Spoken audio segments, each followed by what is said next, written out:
اب پھر ایک اور قرآن کے اندر تحریف کریں گے، کس پر؟ جشن عید میلاد کے نام پر۔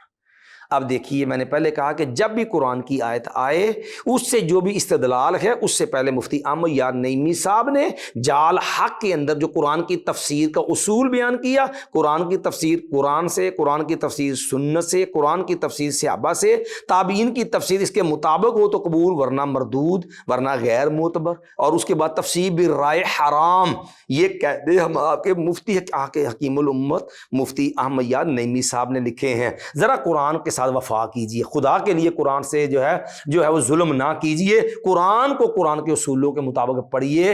اور اب لیجئے، ملاحظہ فرمائیے، قرآن کریم میں ہی ہے وَذَكِّرْهُمْ بِأَيَّامِ اللَّهِ سورہ ابراہیم میں، اور لوگوں کو اللہ کے دن یاد دلاؤ۔ سارے دن اللہ تعالیٰ کے، ساری راتیں اللہ تعالیٰ کی، مگر اللہ تعالیٰ خود فرما رہا ہے اور ان کو یعنی لوگوں کو اللہ کے دن یاد دلاؤ۔ تمام تفسیریں، تفسیر ابن عباس رضی اللہ عنہما سے لے کر آج تک تمام تفاسیر دیکھ لیجئے، سب یہی لکھتے ہیں اللہ کے دنوں سے مراد وہ دن جن دنوں میں اللہ نے لوگوں پر، امتوں پر خاص انعام فرمائے، اور نبی پاک صلی اللہ علیہ وآلہ وسلم کی تشریف آوری سب سے بڑا انعام۔ فرمانے لگے قرآن کی آیت پڑھ کے وَذَكِّرْهُمْ بِأَيَّامِ اللَّهِ، محدثین نے کہتے ہیں، محسرین، ایام اللہ سے مراد جو ہیں وہ نعمتیں لی ہیں۔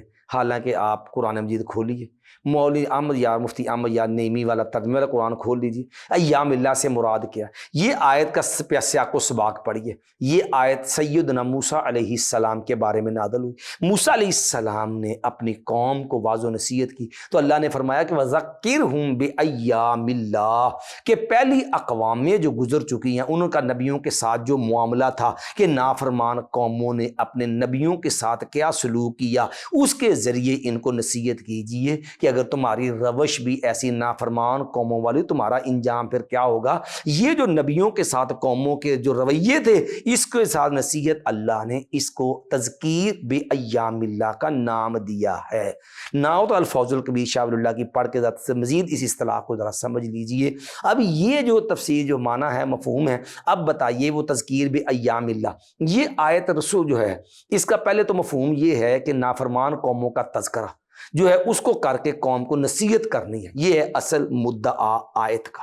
آپ کو عمران صاحب کیا کر رہے ہیں؟ اس سے مراد نعمتوں کا بیان ہے، اور نعمت میں سب سے بڑی نعمت ہے رسول اللہ صلی اللہ علیہ وسلم کی ذات۔ نبی علیہ السلام پوری کائنات سے عظیم اللہ، اس سے کسی کو اختلاف نہیں، لیکن ایام اللہ سے مراد کیا رسول اللہ صلی اللہ علیہ وسلم؟ یہ بدترین تفسیر بالرائے کر رہے ہیں حضرت۔ اور اب ذرا مزید غور فرمائیے کہ یہ وَذَكِّرْهُمْ بِأَيَّامِ اللَّهِ، اس آیت کے اندر تحریف کرنے کے ساتھ ساتھ اب ایک اور انداز سے بات سمجھ لیجیے۔ کاکا نورانی صاحب اور میرے وہ سنی بھائی ذرا توجہ سے سماعت فرمائیے۔ رسول اللہ صلی اللہ علیہ وسلم پہ یہ آیت نازل ہوئی، اس آیت کو صحابہ کرام نے سماعت فرمایا، کسی نے بازار سجائے، گلیاں سجائیں، پہلے خود مانتے صحابہ نے نہیں کیا، تو نہ کرنا جو ہے یہ دلیل ہے اس بات کی کہ یہ کام دین نہیں ہے، یہ کام ہو نہیں سکتا۔